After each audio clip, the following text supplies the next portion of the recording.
Recording in progress. 사도행전 14장 8절부터 28절까지인데 좀 나눠서 읽도록 하겠습니다.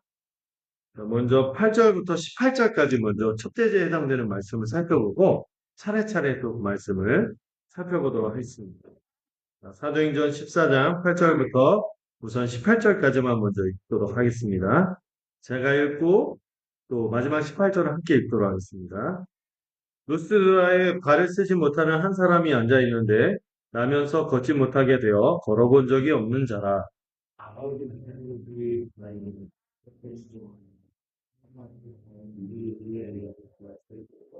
큰 소리로 이르되 내 발로 바로 일어서라 하니 그 사람이 일어나 걷는지라.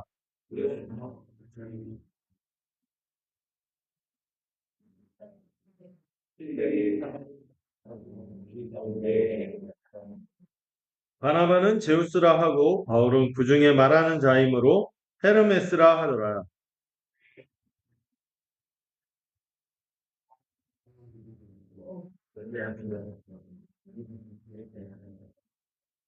두 사도 바나바와 바울이 듣고 옷을 찢고 무리 가운데 뛰어들어가서 소리질러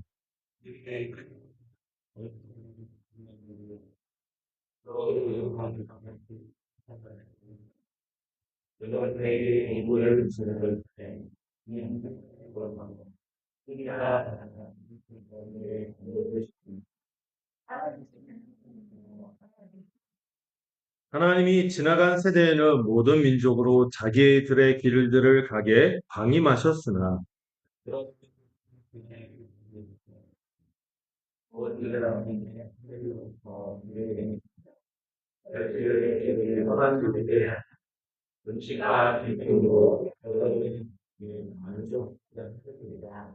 함께 읽겠습니다. 이렇게 말하여 겨우 무리를 말려 자기들에게 제사를 못하게 하니라.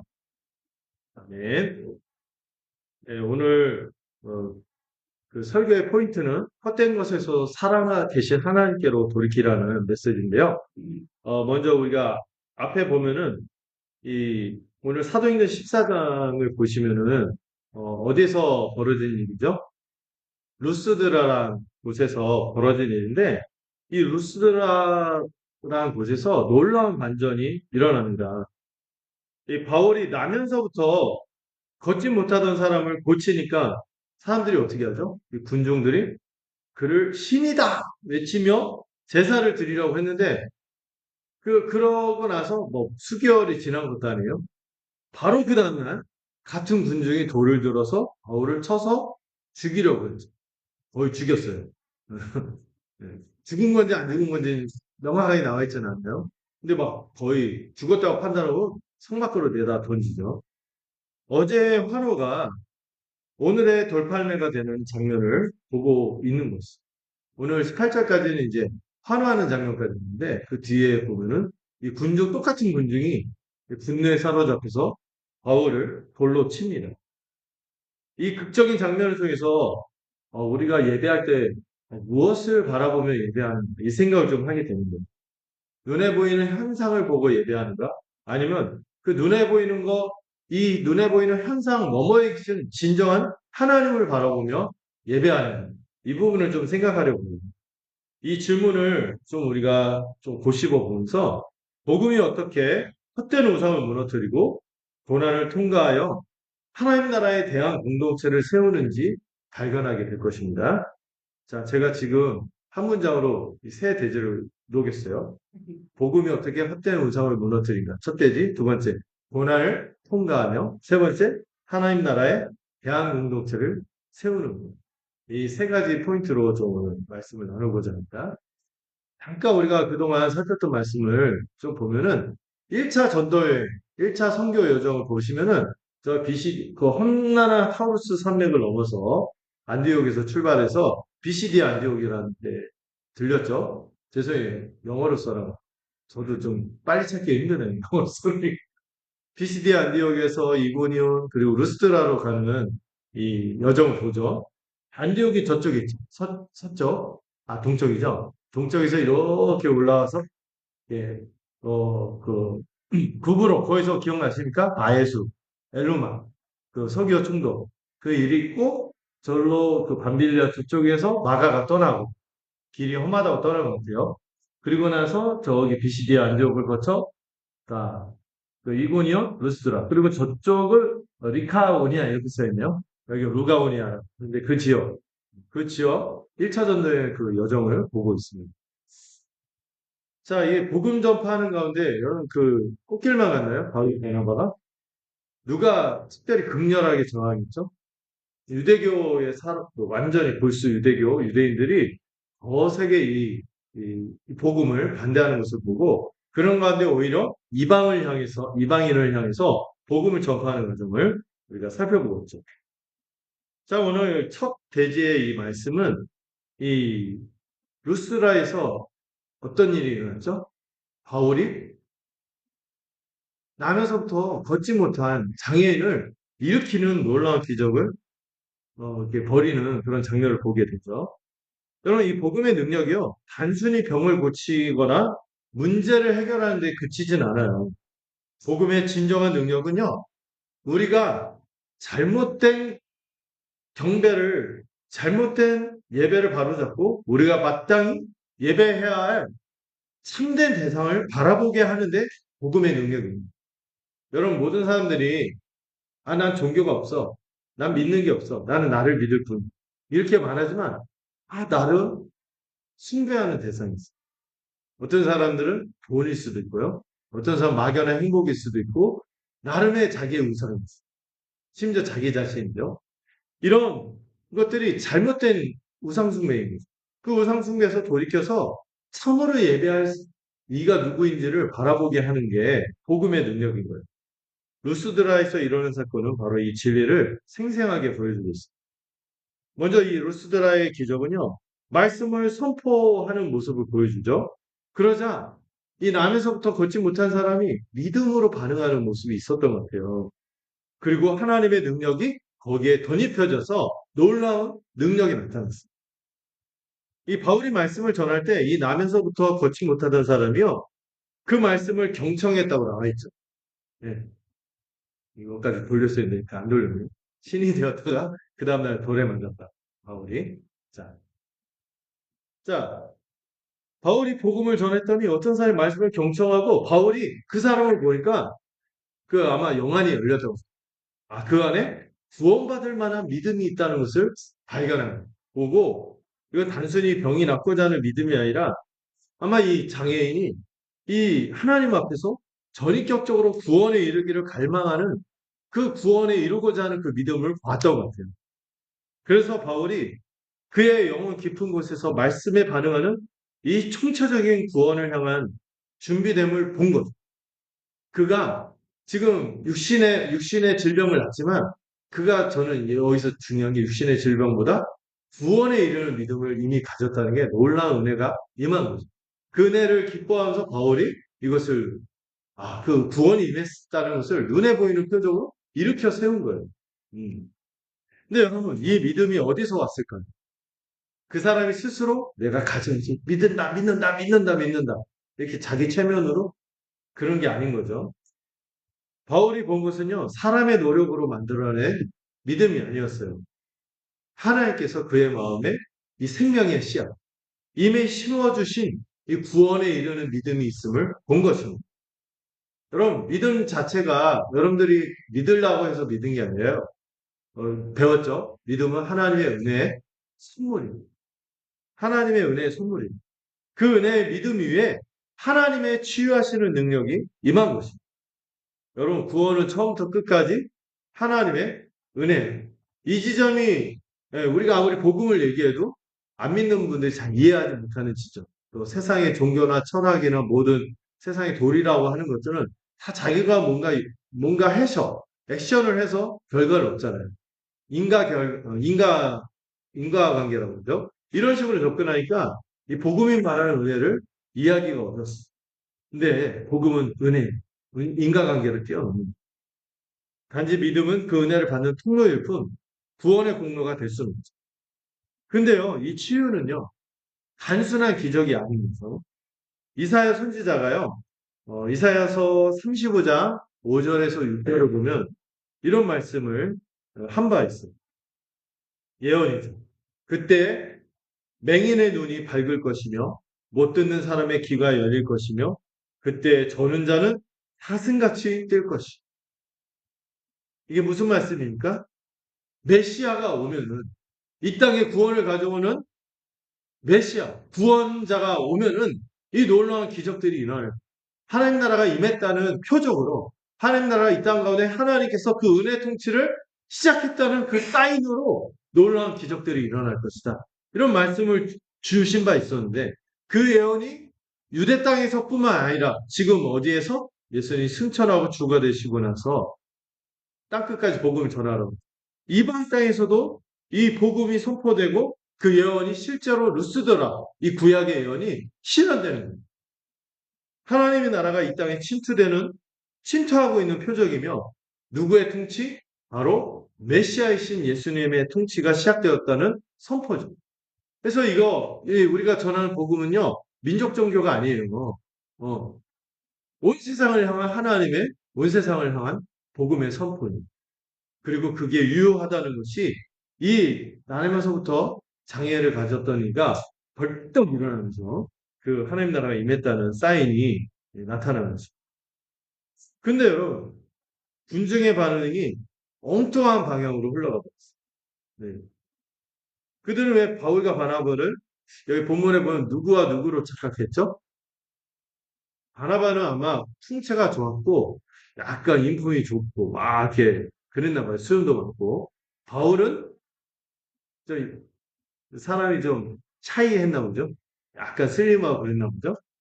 바울은 풍채가 좋고 바나바는 말라서 그런지 몰라도 바울은 제우스는 바나바는 왼쪽에 있는 제우스 풍채 좋은 제우스로 막 이렇게 보고 바울이 아마 복음을 많이 전하고 주로 말을 전달하다 보니까 헤르메스가 어떤 시인이죠? 여러분 그리스 신화 관련된 만화 많이 보잖아요. 우리 요즘 자녀들 그 제목을 모르겠다. 그거 되게 유명한 만화인데. 네. 네, 그리스 로마 신화인데 만화책으로만 있잖아요. 그래서 어느 정도 이 신화를 알 텐데 헤르메스는 어떤 신이죠? 제우스는 주신이죠. 힘을 갖고 있고 번개를 들고 막 이렇게 그 권능을 나타내는 신이고 헤르메스는 메신저, 전령이라고 하죠. 어떤 소식을 알려주고 이렇게 말을 전하는 그런 신입니다. 근데 말에도 능력이 있기 때문에 헤르메스도 굉장히 힘 있는 신이죠. 이들이 아마 신화에 익숙해서 그럴 수도 있는데 왜 이 사람들이 이 놀라운 기적을 보고 바울과 바나바를 신으로 숭배하는 여기에 깊은 이유가 있다는 거예요. 여러분 이 당시 누가 지배하고 있었죠? 그리스 로마 신화인 것처럼 로마가 온 세상을 제국으로 통치하는 시대였어요. 이 로마 제국은 절대 권력과 또 이 헤르메스가 상징하듯이 이 문화의 힘으로 온 세상을 지배하던 시대였어요. 이 화려한 문명과 문화로 새 세계를 지배했는데 제우스는 힘의 신이라면 헤르메스는 말의 신 또는 문화의 신이라고 할 수 있겠죠. 군중이 바울과 바나바를 이 신들로 여긴 것은 그들이 이 힘과 능력을 숭배하는 로마 제국의 문화에 깊이 빠져들어 있다는 것을 보여주고 있습니다. 놀라운 능력을 보자마자 그들은 자동적으로 그들이 통치를 받고 살아가던 이 로마 제국의 권력과 힘과 연상해서 그들을 신으로 대상화하고 신격화하는 것입니다. 무슨 말인지 알겠죠? 음. 그 당시 세상의 원리가 뭐예요? 힘과 이 말을 비롯한 문화의 힘으로 세상을 지배하던 시대였습니다. 거기 쩔어서 뭔가 권능이 나타나니까 저들이 바로 그걸 대변하면서 바라본 거죠. 거기다 이 루가오니아 이 지역에요. 이 로마 시인 오비디우스의 변신 이야기라는 그 오래된 문헌이 있는데 여기에 어떤 전설이 있는데 그 지역에 어떤 전설이 있었냐면은 이 지역에 제우스하고 헤르메스가 사람의 모습으로 방문을 했다. 사람의 모습으로 방문을 했는데 그 지역을 방문했는데 외지 사람에 대해서 우리 한국만 좀 그렇죠. 보통 외국 나오면 외지 사람에 대해서 어떻게 대하죠? 경계하고 극대하고 굉장히 풍족하고 멸시하고 심지어는 뭐 핍박하고 성경에도 그런 모습들이 좀 있죠. 막 이렇게 한 거예요.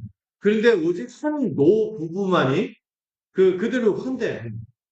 나중에 그 신들을 어떻게 했어요? 제우스와 헤르메스가 그 노 부분만 빼고 나머지 지역을 싹 쓸어버리고. 이 전설이 퍼져 있어서인지 그들이 갑자기 이런 기적을 바울과 바나바가 일으키니까 다시는 우리가 이 신들을 푸대접하는 박대하는 실수를 저지르지 않겠다 하면서 그런 일을 한 거다 이렇게 보죠. 근데 이들의 열심은 되게 열심이었던 바울과 바나바에게 이들이 대접하는 걸 보면은 소 비싸잖아요. 소에다가 화를 두르고 또 화를 아주 멋지게 화려하게 해갖고 이렇게 환대하는 거죠. 예. 굉장히 겉으로 볼 때는 굉장히 정성스럽고 열심히 있지만 그들의 열심과 정성은 어떻습니까? 헛된 것에 지나지 않는 거죠.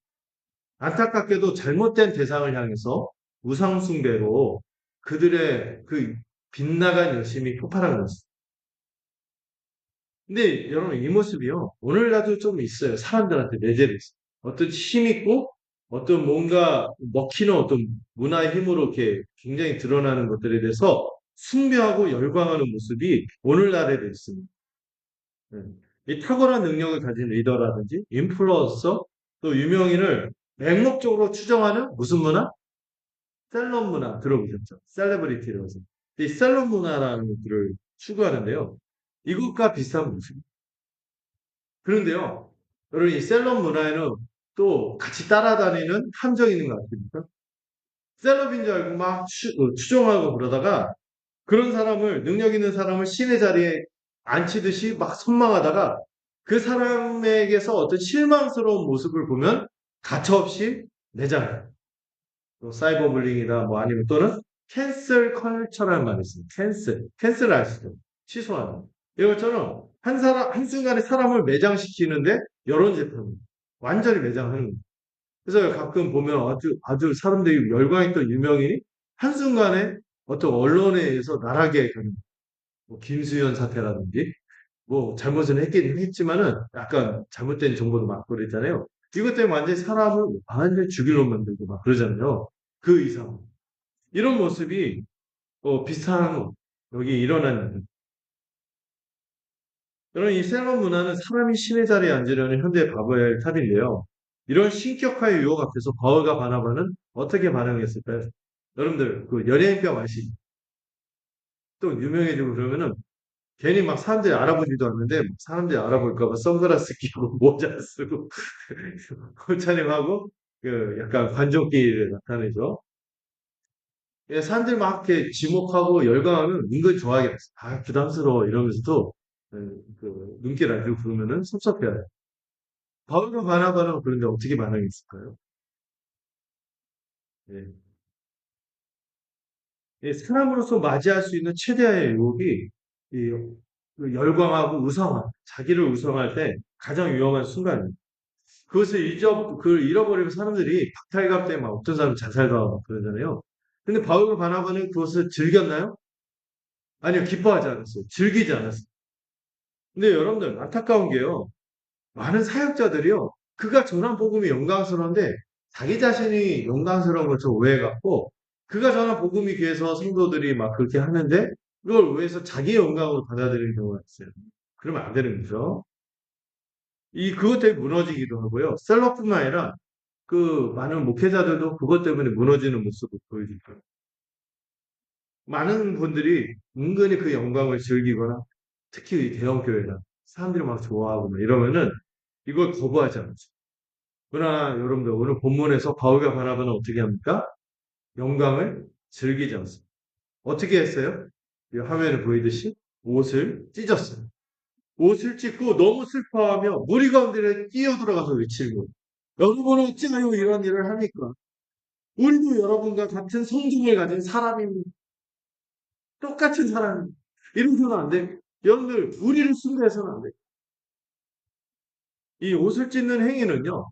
유대인에게 이제 그 문화의 그 성경에 뭐 옷을 찢는 모습이 나오잖아요. 새 옷 사려고 옷을 일부러 찢는 게 아니죠. 네.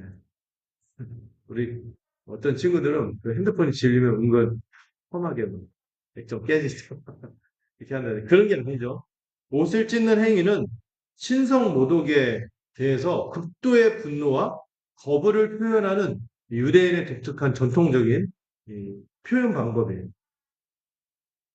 신성모독을 맞이했어요. 자기들은 하나님이 아닌 거예요. 여러분, 그 신자들은 늘 그런 생각을 해야 되거든요. 아, 난 별거 아니다. 사람들이 무시할 수도 있고, 사람들이 나에 대해서 그렇게 할 수도 있어. 이런 생각을 좀 가져야 돼요.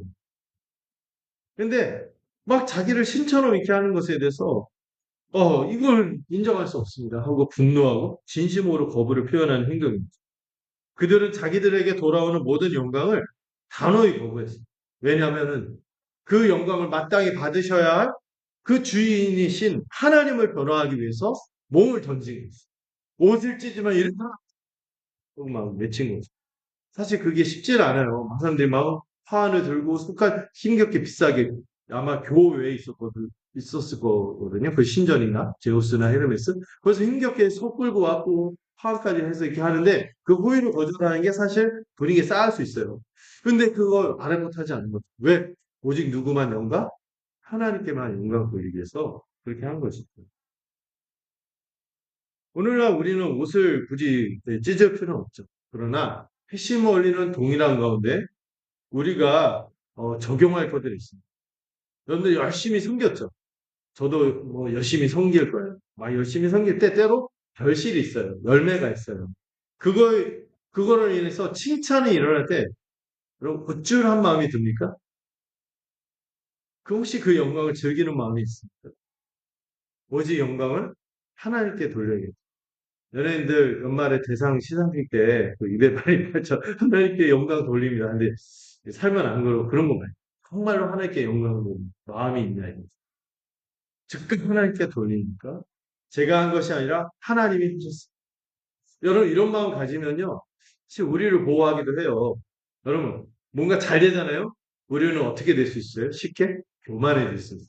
우쭐해져갖고 그래요. 네. 하나님이 도우셔서 이렇게 했구나. 감사한 마음이 들어야겠죠?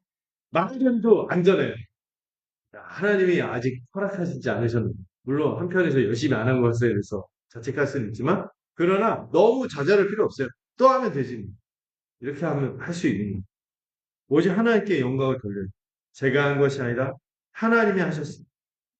이 말이 형식적인 겸손이 아니라 진심에서 우러나오는 고백이 되어야 되죠. 근데 우리는 본성적으로 교만해요. 자꾸 영광을 자기한테 돌리려고 하는데, 예, 정말 복음의 은혜가 우리 안에 가득하면 여기에 대해서 좀 내성이 생길 거예요. 좀 면역할 수 있고 극복할 수 있는 힘이 생기잖아요. 늘 복음의 은혜 감격하는 마음이 있으면은 늘 주 앞에 겸손하지 않을까 싶습니다. 음, 예. 자, 이것이야말로 이제 모든 성도 또 저와 같은 사역자가 가져야 할 가장 중요한 태도임을 이 옷을 찢는 모습을 통해서 살펴봤습니다. 여러분, 우리는 하나님의 도구이지 영광의 대상이 될 수 없다는 것을 늘 기억하시기 바랍니다. 자, 근데 이 긴급한 상황 속에서 바울이 너무 급해요. 막 옷을 찢으면서 이들이 잘못된 행동이라고 말하는 동시에 중요한 메시지를 짤막하게나마 이게 전하는 모습을 볼 수 있어요. 바로 짤막하게 설교를 해요. 근데 이 사람들은 그 구약을 알아요, 몰라요? 전혀 몰라요. 예, 완전 이방인들입니다. 그러니까 바로 화 들고 오고 숯 끌고 오고 막 그러죠. 이방인들입니다. 그 바울이 이 짧은 이 설교가 이방인들 완전히 안 믿고 완전히 전제된 지식이 없는 사람에게 어떻게 복음을 전하는지 그 핵심을 잘 보여주고 있어요. 첫 번째로 방향 전환을 촉구하고 있어요. 뭐냐면은 헛된 일을 버리고 누구에게로 돌이켜라? 살아계신 하나님께로 돌이켜라. 헛된 일이 뭐죠? 그들이 숭배하는 신은 살아있는 것이 아니고 능력도 없고 역사도 없고 인격도 없는 헛된 것이다. 이걸 분명히 가르쳐 주는 거죠. 자기 손으로 만든 거 헛된 거잖아요. 어. 근데 우리가 정말 믿어야 되는 건 뭐죠? 살아 계시고 능력을 나타내시며 또 그 인격으로서 우리에게 나타내시는 이 살아계신 하나님께로 돌이키라고 먼저 창조주 하나님에 대해서 가르쳐 주는 거예요. 그들의 종교 행위는 헛된 일이에요. 실체가 없고 무익한 헛되다는 것은 실체가 없다는 거예요. 무익하다는 거예요. 여러분 실제로 여러분 그 우상 섬기는 분들 자기 위안으로 하지 그 우상이 뭘 가져다 줍니까? 그런 거 없어요. 실체가 없고 무익한 거죠. 반면 우리의 하나님 어떤 분입니까? 살아계신 하나님이시. 이 우리 종교개혁자 존 칼빈이 그런 말을 했어요. 사람들은 이 살아계신 하나님을 떠날 때 항상 뭘 만듭니까? 마음속에 우상을 만드는 자기 위안을 삼는. 그래서 인간의 마음은 무슨 공장이다? 우상 공장이다. 이렇게 표현했는데 이게 딱 맞는 거예요. 살아계신 하나님을 떠나면 항상 헛된 것에 빠지게 돼 있어요. 우리는 끊임없이 이 하나님의 인재를 인식하지 않고 하나님을 가까이 하지 않으면 우상을 만들어내는 거예요. 여러분, 우리가 숭배하는 헛된 것들은 뭐가 있을까요? 오늘 대부분 많이 빠져 있는 게 만목, 돈이에요, 돈. 돈에 빠져 있어. 또 어떤 분들은 이 성취, 욕 또는 성공, 성공에 대한 갈망이 있어요. 왜 성공을 하려고 그러죠? 인정받는 거. 높아지는 거. 또 어떤 분들은 자기의 외모, 건강, 여기 굉장히 집착. 외모. 이게 볼품 없어지면 내가 아무것도 아닌 것처럼 되는 것처럼 여겨지고 외모에 너무 신경 쓰는. 음, 약간 저는 안티 에이징이 비성경적인.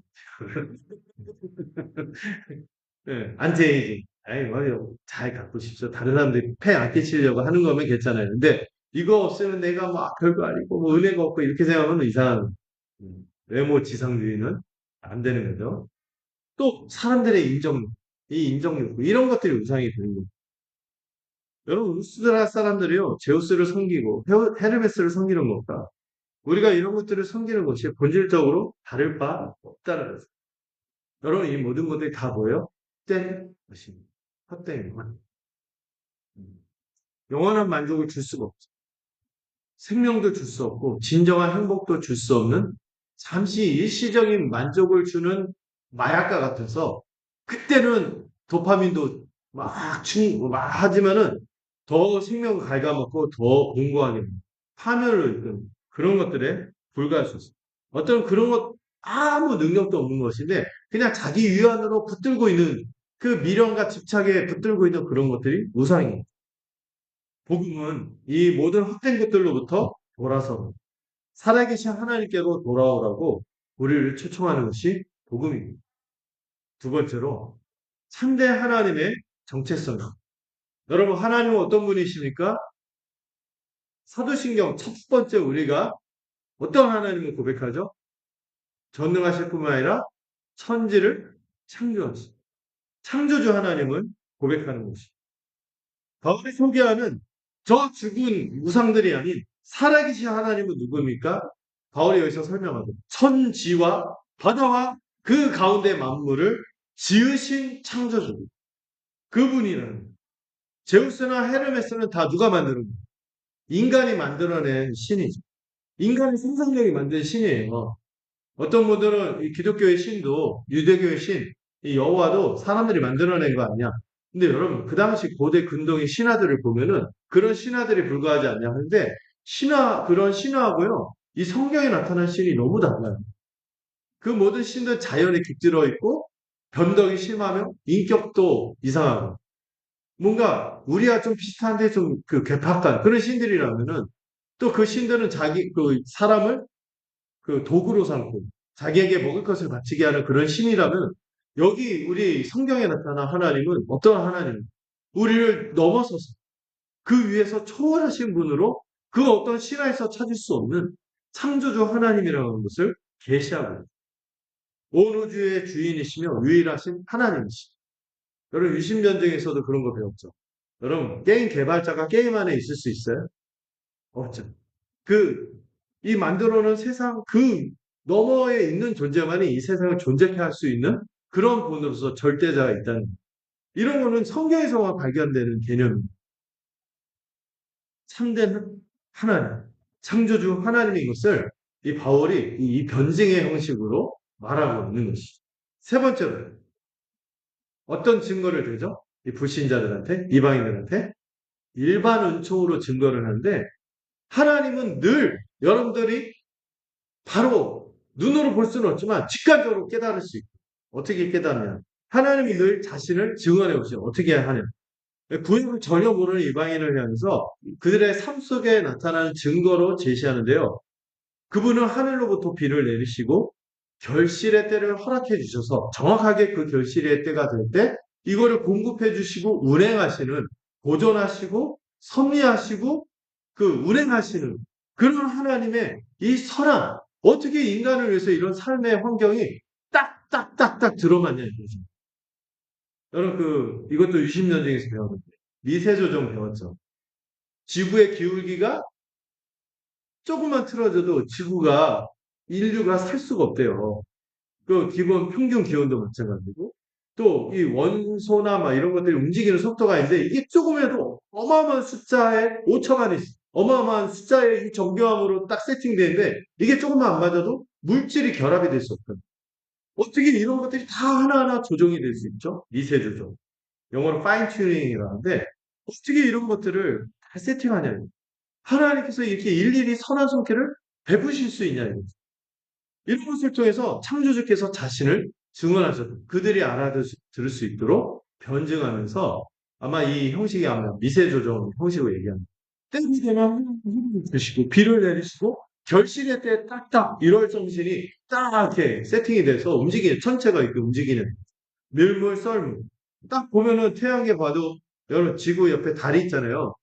달 거추장스럽지 않아? 달 없애버리면 어떻게 되죠? 지구가 난리가 나죠. 어떻게 이런 것들이 다 세팅이 되냐는 거예요. 음. 로마서 1장에서 바울이 그런 표현을 쓰죠. 하나님을 알 만한 것을 유대인이 아니더라도 이방인들도 믿지 않는 자들도 하나님을 알 만한 것을 하나님께서 직관적으로 허락해 주시고 이걸 일반 은총이라고 하거든요. 일반 계시라고 합니다. 그래서 여러분 우리가 살다 보면요. 우리가 누리고 있는 그 기분 좋게 따스한 햇빛을 느낄 때 나른해지고 졸음이 살살 오면서 기분 좋잖아요. 우리 변산의 수영장에서 다 같이 졸았는데 평안한 그 마음 선선하게 바람 불면서 약간 그 바다의 내음도 느껴지면서 애들 막 뛰어들면서 막 소리가 들고 이런 순간 하나하나가 하나님의 손길이 베어져 있다는 것을 우리는 직관적으로 느끼는 거죠. 한낮에 더위가 있다가 갑자기 선선한 공기 새벽에 느껴져요.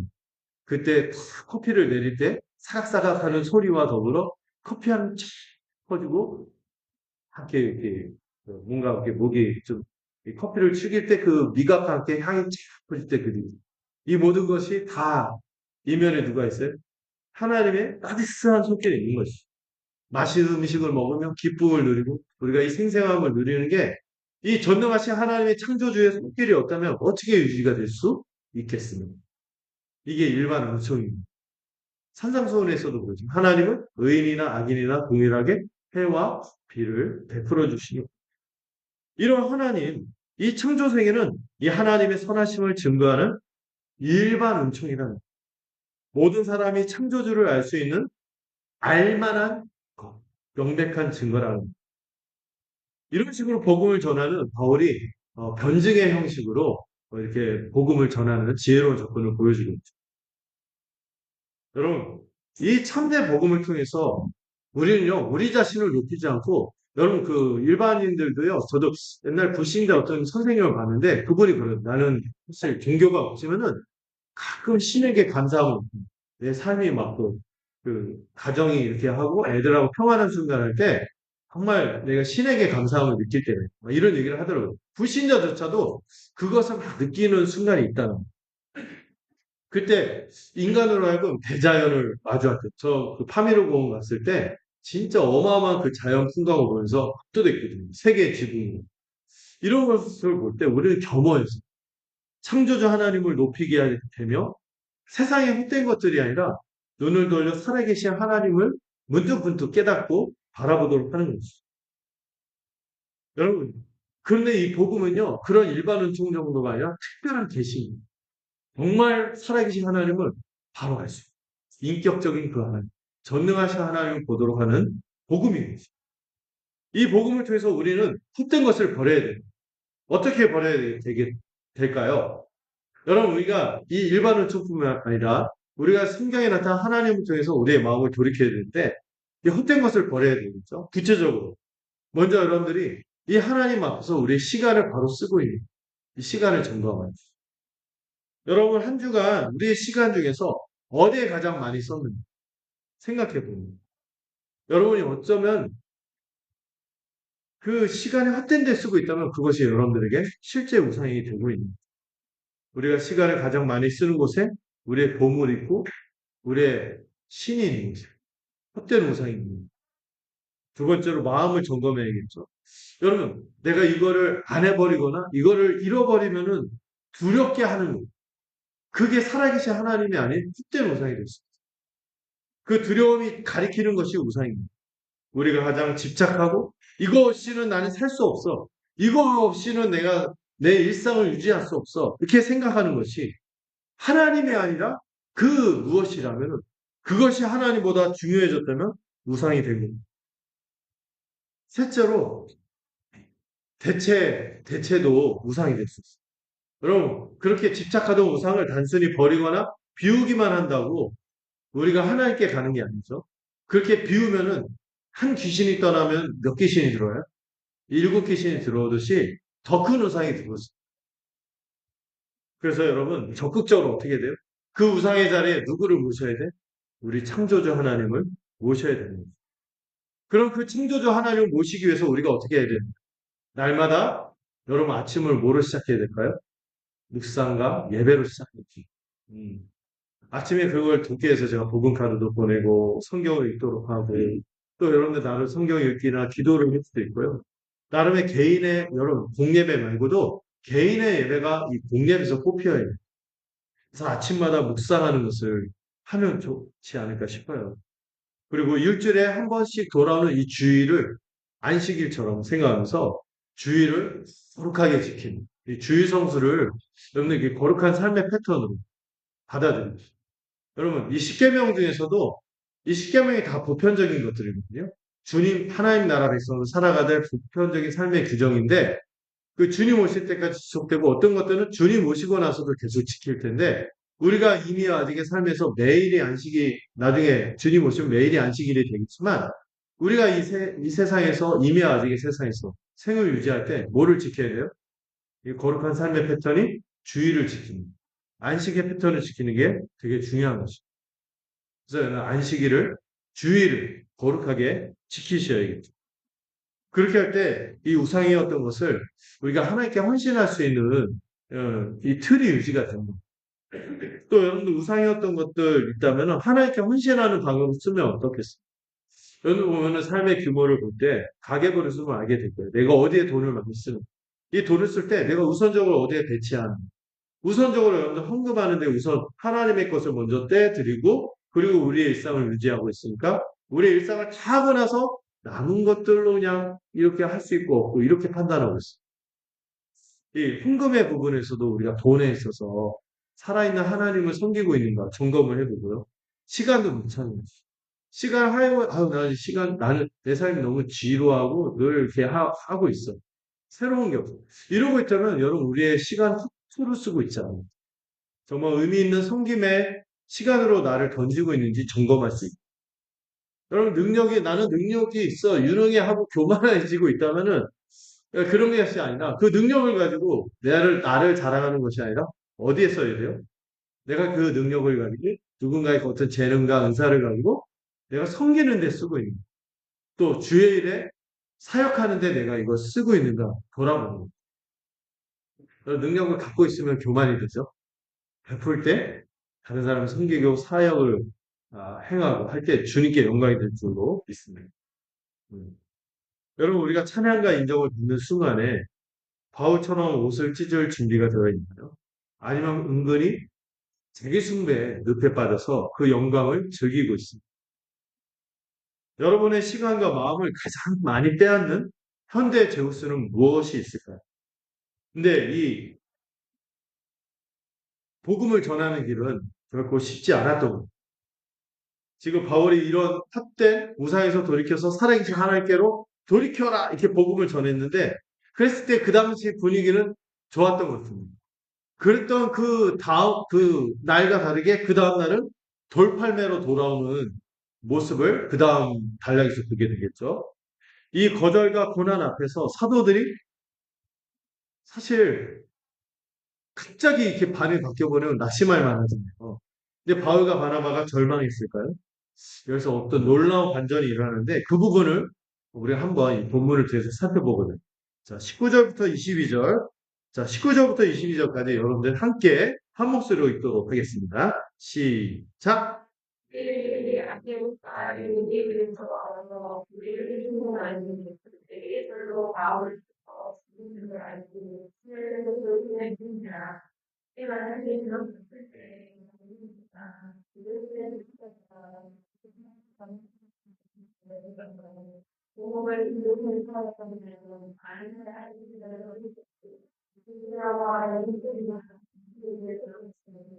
제자들의 마음이 함께하여 이 믿음에 머물러 있으라 권하고 또 우리가 하나님의 나라에 들어가려면 많은 환난을 겪어야 할 것이라 하고 여러분 하나님 나라는 꽃길만 있지 않죠. 많은 환난을 통과하여 들어가는 것이 하나님 나라라고 또 교훈하기도 합니다. 우리는 종종 신앙생활이 풍탄하고 모든 일이 잘 풀리는 길이라고 생각하고 싶어 하죠. 그래서 기복신앙이 더 열광하는 번영신앙 이런 것들을 더 좋아하죠. 예수 믿으면 복 받고 잘 되어야지 왜 이런 고난을 당해야 돼? Why me? 막 이러죠. 왜 나에게 이런 고난이? 이것이 현대 기복주의 번영신학의 핵심 질문인데요.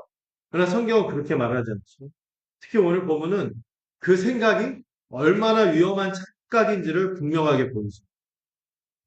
제가 늘 얘기하는 긍정이 적극적인 사고방식은 사실 성경은 좀 긍정, 긍정하면 모든 게 잘 돼. 그렇게 됩니까? 안 되죠. 네. 옛날에 어떤 교회 그 처음 다니는 친구가 와서 제가 저한테 시크릿이라는 책을 갖고 왔어요. 실제로 막 이렇게 마음을 긍정적으로 갖고 이렇게 하면은 복 받지 않을까요? 막 이랬을 때 제가 그랬죠. 그렇게 하면 가부자 되겠죠. 네, 그런 건 없죠. 착각이죠. 현대교회가 쉽게 간과하는 지점이 이 기독교 신앙의 핵심이 뭐냐면은 고난의 신앙입니다. 고난의 신앙. 이것을 오늘 본문은 분명하게 가르쳐줍니다. 그 전날 바울이 설교를 통하여 이들이 헛된 우상으로 사람을 신격화하는 것을 겨우 이 제사하는 것을 말렸지만 위기가 전혀 생각지 않은 곳에서 다른 곳에서 찾아왔습니다. 어디에서부터 유대인들이 쫓아왔어요? 비시디아 안디옥하고 이고니온에서부터 야, 이 사람들 열심도 대단하다. 바울을 쫓아와서 무리를 선동한 거예요. 어제까지만 해도 바울을 신이라고 환호했던 이 군중의 태도가 180도 돌변했습니다. 그들이 손에 돌을 들고 바울을 치기 시작했습니다. 어제의 화로가 오늘은 살기 등등한 사리로 변하는 이 끔찍한 장면은 이 영적인 분별력이 없는 군중 심리가 얼마나 변덕스럽고 무서운지를 보여줍니다. 네. 우리 가끔 우리 제 리더 선배 또 그 사역자 선배들이 한 얘기가 있어요. 뭔가 가르칠 때 제대로 배우지도 않는데 열광하는 사람들 조심하. 열광하는 사람들 조심하. 잘 모르고 헛된 기대를 갖고 한다는 거죠. 근데 이 사람들이 바로 그 다음날 이 셀럽에서 캔슬 문화가 있잖아요. 이 소셜미디어 시대에 한순간에 사람을 매장시키는 여론재판처럼 어제는 추앙했던 사람을 오늘 한순간에 매장하는 모습을 볼 수 있죠. 사람을 우상으로 만든 사람들은요, 그 우상이 무너지면 가장 먼저 돌을 던진다. 그들은 바울이 죽었다고 확신하고 마치 짐승의 시체처럼 그를 질질 끌고 나가서 성 밖으로 끌어다 내던진 거죠. 근데 여러분 이야기가 여기서 끝나지 않았어요. 이 성 밖에 버려진 바울, 죽은 것처럼 누워 있었던 것 같아요. 여러 가지 썰이 있어요. 실제 죽었다. 죽은 척 한 거다. 아니다. 기절했다. 아니면은 가사 상태에 들어갔다. 여러 얘기가 있는데 이 시체가 되어서 널브러진 바울의 주위로 슬퍼하면서 이제 복음을 듣고 새로 믿게 된 제자들이 그를 둘러선 거예요. 그런데 그때 어떤 일이 일어났어요? 20절. 제자들이 둘러섰을 때 바울이 일어나 성에 들어가요. 그 성은 어떤 성? 다른 성이 아니라 자기를 둘러쳤다. 그 루스드라 성으로 다시 들어갑니다.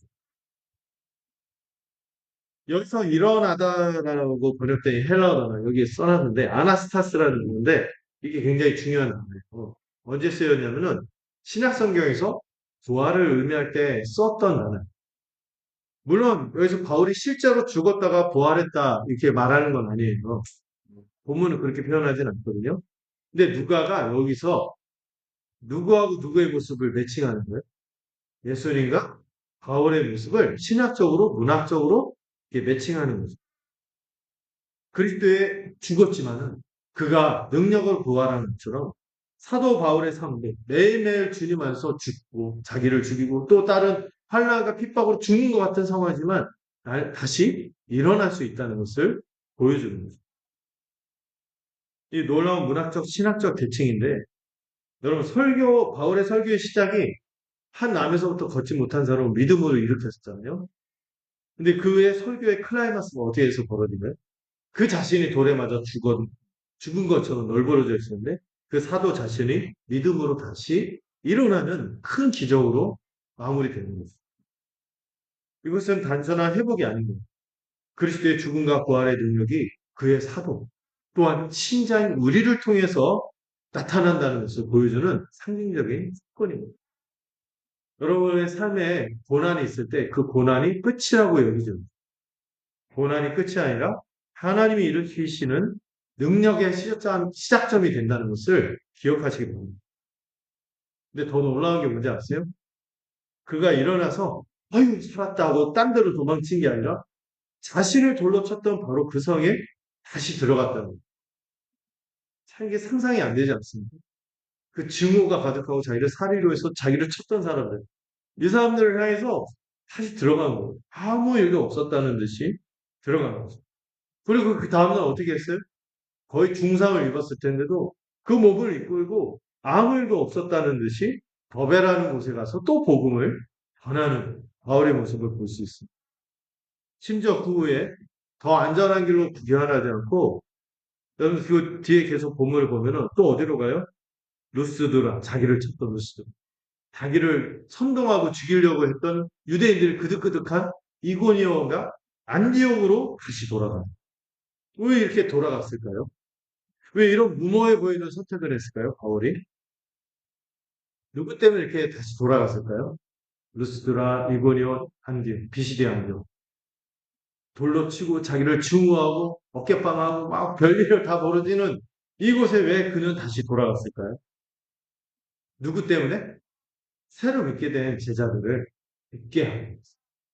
굳건하게 세우기 위한 이 바울의 어떤 목회적인 책임입니다.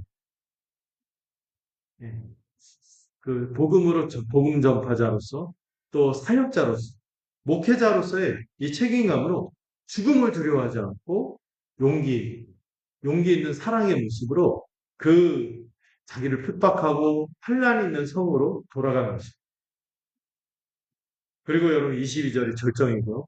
밖에 현장으로 돌아간 바울과 바나바가 이 간 믿은 제자들에게 신화의 핵심 진리를 가르치는데 그것이 오늘 본문의 절정이죠. 신학적 절정. 22절만 한번 다 같이 읽어볼까요? 시작. 그들이 마음을 비하여 이를 몰랐다. 오라 하니 하나님을 여러분, 우리가 하나님 나라에 들어가려면은 많은 환난을 겪어야 할 것이다. 많은 분들이요, 이신칭의 이 귀한 은혜의 복음을 약간 무임승차에게 오해하는 면이 있어요. 물론 우리가 공로를 세우지 않는다는 게 무임승차인데, 근데 구원의 이 완성을 향해서 가는 길이 만약 우리 주님의 은혜를 베풀어 주셔서 하루하루 버티면서 또 능히 서 있으면서 굳건하게 살겠지만 그 과정이 만약 꽃길만 있잖아요. 제자도의 대가가 있는 거죠. 제자의 길에는 대가가 따르는 거죠. 여기서 겪어야 할 것이라 해야 할 것이라 이렇게 번역된 원문의 표현은 반드시 그러해야만 한다는 이 신적인 필연성을 의미하는 표현입니다. 헬라어로 데이인데 뭐뭐 해야 할 것이죠. 반드시 환난을 겪어야 해요. No pain, no gain, 또 no cross, no crown. 이런 격언이죠. 네. 십자가 없이 영광 없고 고통 없이 얻는 게 없는. 환난은 우리의 신앙생활에서 겪을 수도 있고 안 겪을 수도 있는 선택 사항이 아닌 거예요. 하나님 나라에 들어가는 여정에서 이 길에서 필수 과정이 환난인 것이죠. 여러분 너무 막 할 때 일일비하지 마세요. 하나님이 감당할 만할 때 이런 것들을 주셨구나 하면서 믿음으로 버틸 수 있는 우리가 되기를 소망합니다. 근데 여러분 오해하면 안 되는데 중요한 균형을 잡아야 될 지점이 있어요. 여러분 이 환난을 받아야지 하나님 나라 환난을 피할 수 없다. 이 얘기를 오해해서 굳이 고난을 찾아다니라는 말일까요? 여러분 우리가 무슨 그 변태입니까? 그 맞으면서 좋아하는 사람들 입장에서 그런 건 아니잖아요. 여러분 예수님의 길을 따르는 제자는요. 그가 가는 길이 어때요? 세상과 다른 가치를 추구하잖아요. 그러다 보면은 필연적으로 세상에서 오해도 받고 무시도 받고 갈등이 있기 마련이에요. 갈등은 경험할 수밖에 없어요. 여러분 그 신앙생활 오래 하다가 옛날에 불신자였던 친구하고 대화하면 대화가 통하잖아요. 안 통해요. 지향하는 게 너무 달라. 그래 옛날에 막 그들이 막 좋다고 즐겁다고 하는 게 너무 거북하고 힘들고 때로는 역겹고 거북하고 그렇게 되는 거죠.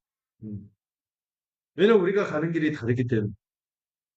중요한 거는 고난 자체를 찾는 것이 아니라 고난을 만날 때 그 안에서 하나님의 뜻을 발견하고 믿음으로 반응하는 거지.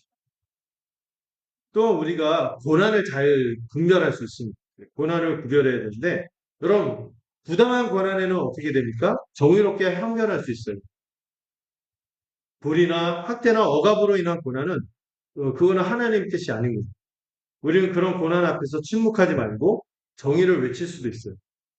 그러나 복음 때문에 당하는 핍박이라는 게 세상과 다른 가치로 살기에 겪는 고난은 마땅히 감수할 고난, 의미 있는 고난으로 받아들여야 하는 것이죠. 뭐하고 뭐를 구분하라고 했어요? 부당한 고난 말고 복음 때문에 받는 고난, 또 세상과 내가 다른 가치, 세상 속에 있지만 세상에 속하지 않았기 때문에 세상 안에 있지만은 세상과 다른 삶을 살기에 당하는 고난은 우리가 감수할 수밖에 없습니다. 이것이 바로 예수님께서 먼저 걸어가신 십자가의 길인 것입니다. 그리고 제자들에게 동일하게 요구되는 제자의 길인 것입니다. 자기 십자가를 지고 자기를 부인하고 우리 주님을 따라가는 길인 것입니다. 그런 길을 갈 때 우리가 고난을 당하잖아요. 여러분 이 고난을 뭐로 오해하면 안 돼요? 하나님이 때리시는구나, 치시는구나 이런 징계로 이해하지 않습니다. 하나님 나라 백성이라는 신분의 표지이자 배지입니다. 그래서 우리 믿음의 선배들이 한 얘기가 있어요. 고난은 신자의 표지다. 신자의 배지다. 제가 뭘 달았을까요? 그거 보여주려고. 배지를 달고 나왔는데, 네, 전문 용어는 아프리카 맞았는데, 이 BF 이 목회자들이요, 내가 이런 큰 단체 속계다 이런 거 아니에요. 우리 그 주님의 길을 가기 위해서 말씀대로 목회하겠다. 큰 게 못하고 막 이렇게 소위 말하는 그 영달의 길을 가지 않더라도 정말 주님이 기뻐하시면 목회하겠다 하고 보면은 저희가 이사라고 했지만 다 가난뱅이 세상에는 뭐 이사하면은 좀 그럴듯한 사람들 이렇게 하는데 크지 않고 그렇지만은 정말 열심히 살겠다는 마음 하나로 믿음으로 해서 이렇게 모여 있는 거죠. 여러분 고난은 뭐라고요? 신자의 표지입니다. 음. 하나님 나라 백성이라는 신분의 표징입니다. 세상이 그리스도를 미워했듯이 그리스도를 따르는 우리도 세상의 미움을 받는 것은 당연한 것입니다. 여러분, 세상이 약간 우리를 보복하고 어색해하고 약간 좀 좋아하지 않고 이러면은요, 기뻐하십시오. 제대로 가고 있다는 증거일 수 있습니다. 옛날에 제 스승님 목사님, 이영 목사님 하신 말씀이 있어요. 제 신경 2학년 때 겨울 수련 때 듣던 말씀 아직도 생생하게 잊혀지지 않는데 이영 목사님 그때 굉장히 큰 교회 갈 수 있는 굉장히 그분이 나름 전력이 화려했던 분인데 다 돌아왔었거든요. 근데 큰 교회 목사인데 자꾸 이런 작은 단체에서 막 헌신하고 일하니까 주변에서 너 왜 이렇게 미련하게 사냐? 너 왜 이렇게 말이 안 통하냐? 너 왜 이렇게 지혜롭지 못해? 이런 얘기를 들을 때마다 기쁨입니다. 아, 내가 제대로 가고 있다. 여러분, 그런 모습이 우리 안에 있어야 하는 것입니다. 사랑하는 성도 여러분, 지금 고난 중에 계십니까? 고난은 하나님이 여러분을 버린 증거가 아니라는 거죠. 오히려 더 깊이 부르시는 초대인 것이. 시편 34편을 보면 우리 여호와께서 어떤 사람을 가까이 하신다고요? 마음이 상한 자를 가까이 하신다고 했어요. 그리고 여러분은 혼자가 아닌 거죠. 그리스도께서 먼저 그 고난의 길을 우리 앞에서 뚜벅뚜벅 바로 앞에서 걷고 계신 거예요. 그리고 누가 우리와 함께 계십니까? 성령님께서 함께 계신 거예요. 그리고 교회가 여러분을 품고 함께 걸어가고 있는 거죠. 고난의 털이 끝도 없는 것 같죠. 빛이 안 보이는 거 있죠. 영원하지 않아요. 어느 순간 빛이 조그맣게 이렇게 바늘 크기처럼 이렇게 보이다가 동전 크기가 되고 하다 보면은 어느 순간 달리고 있는 자기 자신을 발견하게 되겠죠. 하나님께서 반드시 빛을 보여주실 것입니다. 우리는 어떤 신앙 선배의 말처럼 이 고통을 삶의 일부가 아니라 자꾸만 피해야 할 재앙처럼 여기는 이 영적인 아스피린의 시대를 살고 있다. 이렇게 표현한 적이 있거든요. 아스피린이 뭔지 아시죠? 대충 이게 진통제 이런 것들인데, 그러나 성경은 고난을 피하라고 말하지 않고 오히려 대비하고 예상하라고 가르치고 있다는 것입니다. 다시 한번 여러분들한테 오해하지 않기를 강조하지만 모든 고난을 무조건 받아들이라는 말은 아닙니다. 불의한 고난에는 정의롭게 항변할 수 있습니다. 그러나 복음으로 인한 고난, 신자로서 우리가 정체성 때문에 당하는 고난은 의미 있게 받아들여야 하는 것입니다. 그리고 어떤 고난이든 여러분 혼자 있습니까? 아니죠. 그리스도께서 앞서가시며 성령께서 우리와 함께하고 교회가 우리를 품고 함께 간다는 사실을 기억하시기 바랍니다. 우리는 고난을 이 하나님 나라로 들어가는 과정으로 여기고 있습니까? 아니면 어떻게든 피해야 할 불행으로 여기면서 원망하고 있습니다. 여러분이 지금 겪고 있는 고난은 하나님 나라로 들어가는 제자의 길로 볼 수 있습니까? 자, 여기서 한 단계 더 나가려고 하는데요. 이 바울과 바나바의 1차 선교 여행이 개인의 회심으로 끝나지 않았다는 겁니다. 그들의 궁극적인 목표는 어디에 있습니까? 복음이 뿌리 내리고 스스로 성장할 수 있는 지속 가능한 신앙의 공동체, 즉 뭐를 세우는 거예요? 교회를 세우는 데 있다는 것을 후반부가 말하고 있습니다. 그 말씀을 23절에서 28절 함께 읽어볼까요? 같이 읽겠습니다. 시작! 그에게 지키기만 하면 그들이 이르는 죄에 그를 정하고 시리아 나오는 것을 가서 그들을 그들을 먹을 사 거기서 렌트를 만들기 우리는 하나님의 세상을 보자. 그들이 이르러 우리를 들며 하나님의 나라를 보니까 너희들에게 그들은 되고 이렇게 함께 우리의 여러분, 이렇게 바울이 복음을 전하고 애쓰는 목표가 뭐라고요? 하나님께 위탁한 견고한 교회를 세우기 위해서 이렇게 수고하는 것이죠. 복음은 개인의 핵심으로 끝나는 것이 아니라 뭐를 세우는 것으로? 교회를 세우는 것이 궁극적인 목표죠. 자, 1차 선교여행의 이 목표는요, 단순히 많은 사람을 새로 불리는 게 아니에요. 전도해서. 복음이 뿌리를 내리고 계속 선장하며 세상 속에서 세상과 다른 어떤 다른 세상이 펼쳐지는, 다른 공동체가 펼쳐지는 것을 보여주는 대안이 되는 공동체, 즉 교회를 세우는 것에 있는 것입니다. 바울과 바나바는요, 여러분 방금까지 돌에 맞아서 쓰러진 사람이 왜 다시 루스드라서 왜 다시 들어갔겠어요? 뭐를 세우기 위해서? 교회를 세우기. 23절은 각 교회에서 장로들을 택하여 금식 기도했다라는 표현입니다. 이 교회의 조직을 세웠다고 기록하고 있는데요. 이것은 단순한 조직을 정비하는 차원이 아닙니다. 이 사역이요, 사람들이요, 감정적인 부흥이 일어나다 끝날 수 있어요. 일시적인 은혜 체험으로 끝날 수 있다. 그렇게 사역이 마무리하지 않고, 교회가 세워져서 계속해서 굳건히 세워 나갈 수 있도록 이 영적인 권위, 영적인 지도력을 세우는 구체적인 행동이 뭐예요? 금식하며 기도하여 장로를 세운 것입니다. 여러분, 이 장로는 초대교회에서 매우 중요한 의미를 가져. 이 유대 회당의 전통을 계승하면서도 그리스도를 머리로 하는 새로운 통치, 새로운 질서로 편입한다는 것을 의미하는 것입니다. 교회는 통치가 있어요. 그리스도의 통치와 더불어 그리스도의 통치가 뭐를 통해서 임하죠? 말씀과 성령의 통치와 더불어 직분을 통한 통치가 이루어지는 거예요. 그래서 교회는 사람들이 모여 만든 의미단체, 동호회 그런 게 아닌 거죠. 하나님께서 세우신 신적 기관입니다. 이 질서에 하나님께서 그 주님의 교회를 무질서한 가운데 내버려 두시지 않으십니다. 장로를 세우는 것은요, 교회가 언약 공동체로서는 그리스도의 통치 아래서 눈에 보이는 형태를 갖추는 것을 의미하는 것입니다. 교회는 세상 속에 들어온 하나님 나라의 전초 기지로서 세상과는 다른 가치와 질서로 살아가는 대한 공동체이기 때문에 이 장로를 세우는 일이 중요했던 거죠. 그리고 여러분, 장로를 세운 뒤에 그들이 한 행동이 더욱 중요한데요. 23절에 이런 표현이 있죠.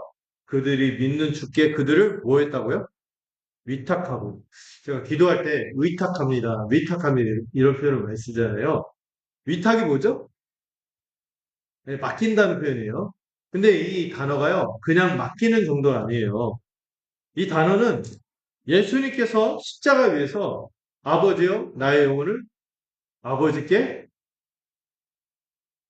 맡기나이다. 위탁합니다. 이 표현 같은 표현이에요. 자기 영혼을 아버지께 맡기실 때 사용한 바로 그 단어. 이건 뭐냐?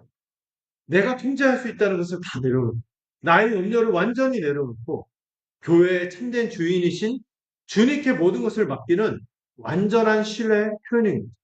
하나님의 교회는 누가 이끄세요? 하나님이 이끄세요. 누가 책임지세요? 하나님이 책임집니다. 제가 어떠한다고 막 제가 잘해야 되는 것도 있지만 그러나 저의 어떠한 것, 또 여러분의 어떠한 것 상관없이 교회가 하나님의 교회라면 누가 책임지세요? 하나님이 책임진다는 것을 믿고 교회의 참된 주인이신 주님께 모든 것을 맡기는 완전한 신뢰가 위탁이라는 표현입니다. 우리 사역은 단지 뭐를 세우면 되는 거예요? 사람을 세우면 그 사람과 교회를 지키고 성장시키는 것은 누가 하시는 일이에요?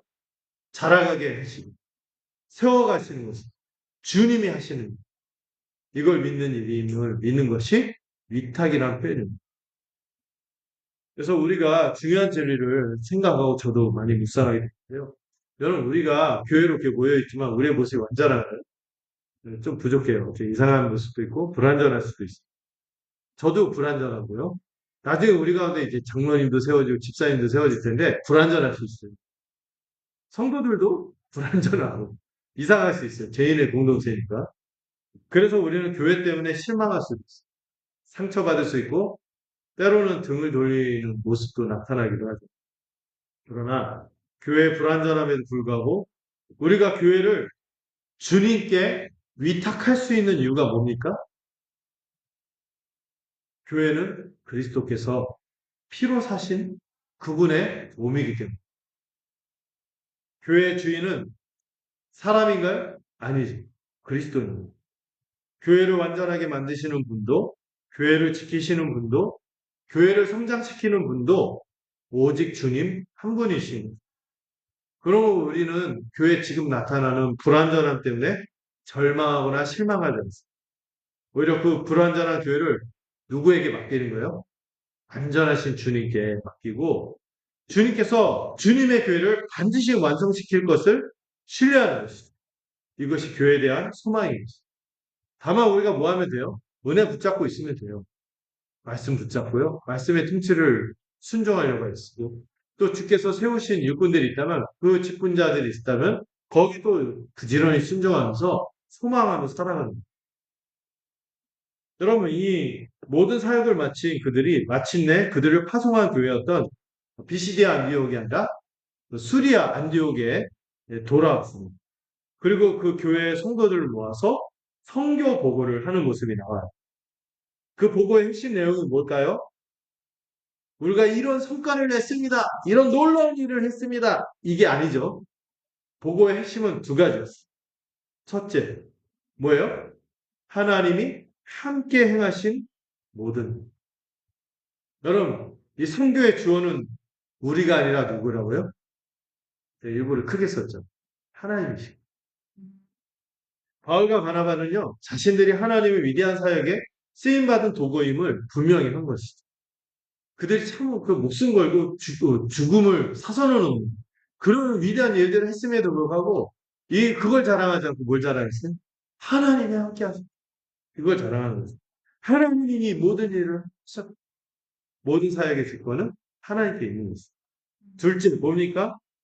이방인들에게 믿음의 문을 열죠. 이것을 여는 주체 역시 누굽니까? 하나님이십니다. 성교는 인간의 노력으로 닫힌 문을 억지로 부수는 게 아니죠. 하나님께서 열어주시는 기회의 문으로 믿음으로 들어갑니다. 우리의 사명은 뭡니까? 씨를 뿌리는 것에 불과해요. 씨를 뿌리고 교회를 세우는 것이지만 여러분 이 교회를 세우고 믿음의 문을 여시는 분은 오직 누구십니까? 하나님이십니다. 우리 역할을 착각하지 맙시다. 우리는 열심히 씨 뿌리고요. 세워가면 됩니다. 누가 자라가게 하세요? 하나님이십니다. 이거 오해하니까 막 중내사네 내가 인내 말해 이러고 그러면 안 되는 거죠. 오늘 이 말씀을 통해서 우리는 무엇을 결단해야 할까요? 여러분 우리가 너무 삶의 결과에 집착하고 있지 않는가 생각해요. 내가 정말 주님께 위탁하고 있나? 이걸 늘 점검해야 돼요. 말씀을 맺어볼게요. 오늘 우리는 이 사도행전 14장을 통해서 이 1차 선교 여행의 이 클라이맥스 속에서 빛나는 하나님 나라 복음의 핵심을 발견했습니다. 복음은 첫 번째 대지, 헛된 우상을 무너뜨리죠. 두 번째, 고난을 통과하게 합니다. 세 번째, 세상 속에 이 하나님 나라의 대안을 보여주는 공동체인 교회를 경건히 세우는 게 복음의 능력인 거죠. 뭐라고요? 헛된 우상에서 돌이키게 합니다. 고난을 통과하도록 하며 이 대안의 공동체, 교회를 세우는 것이 복음의 능력입니다. 이 세 가지 진리를 우리는 확인한 것입니다. 헛된 우상에서 살아계신 창조주 하나님께 이끌며 하나님 나라로 가는 길은 많은 환란이 있지만 이것을 혼자 통과하지 않고 그리스도와 성령과 교회가 함께 통과하게 하며 우리의 사명은 하나님이 주인이신 교회를 세우며 모든 결과를 우리 하나님께 위탁하는 겁니다. 이 진리의 말씀 앞에서 오늘 우리의 삶이 어디를 향하는지 생각을 해보면 좋겠어요. 제가 그림으로 좀 정리해봤는데 세 가지 구체적 결단을 통해 하나님께 응답하는 우리가 되었으면 좋겠습니다. 이 세 가지 중에서 오늘 성령님께서 여러분에게 가장 강하게 말씀하는 게 뭔지 생각해 보면 좋겠어요. 그래서 이거 하나라도 붙잡고 이번 주를 시작하면 좋겠어요. 첫째, 여러분의 헛된 것을 버리고 살아계신 창조주를 예배하시게 됩니다. 여러분의 시간과 마음을 가장 많이 빼앗는 현대 제우스와 헤르메스는 무엇입니까? 돈입니까? 성공입니까? 외모입니까? 사람들의 인정입니까? 칼빈이 말한 것처럼 우리의 마음은 우상 공장이라서 끊임없이 우상을 만들어냅니다. 오늘 그 헛된 우상을 예배 자리에서 끌어내리고 천지를 지으신 살아계신 창조주 하나님께만 경배하기로 결단하는 이 시간이 되기를 바랍니다.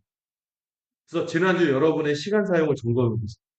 또 무엇을 이룰까 내가 가장 두려워하고 있는 마음, 어떤 마음이 도사리고 있는지 점검하시죠. 그리고 그 자리에 누구를 모시세요? 살아계신 하나님은 모시기를 바라고요.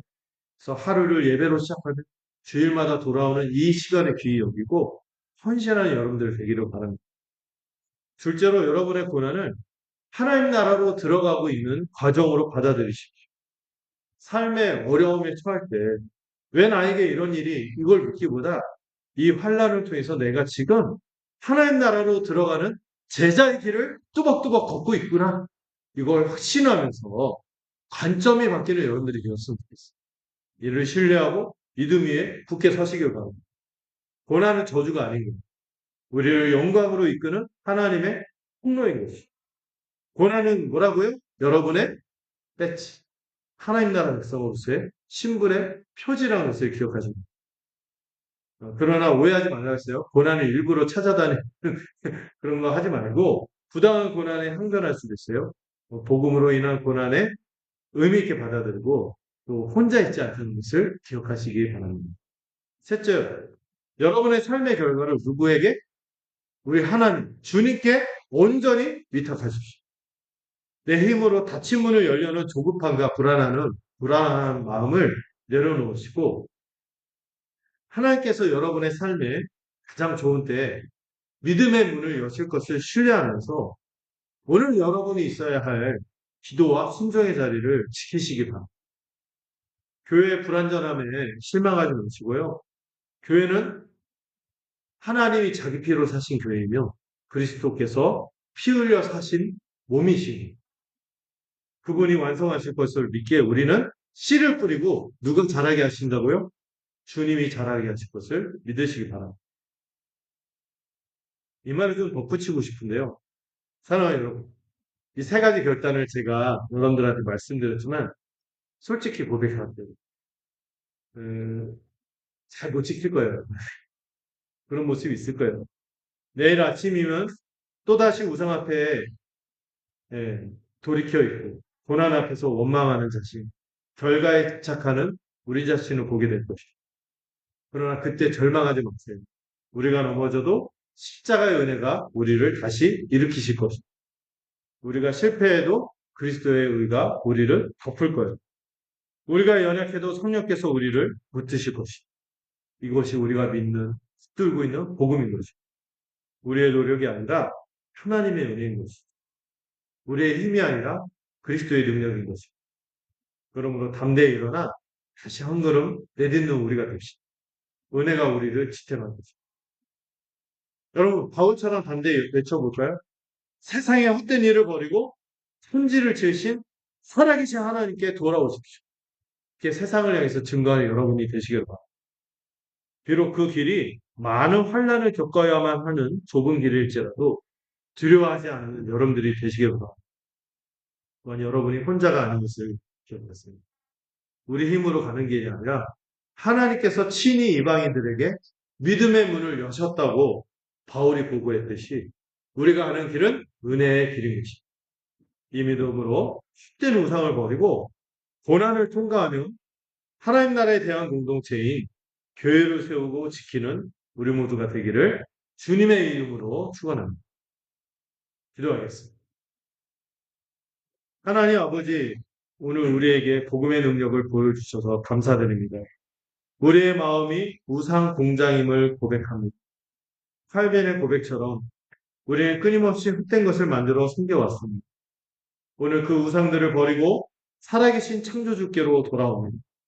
우리가 고난을 만날 때 원망하지 않고 하나님 나라로 들어가는 과정으로 받아들이게 하여 주시옵소서.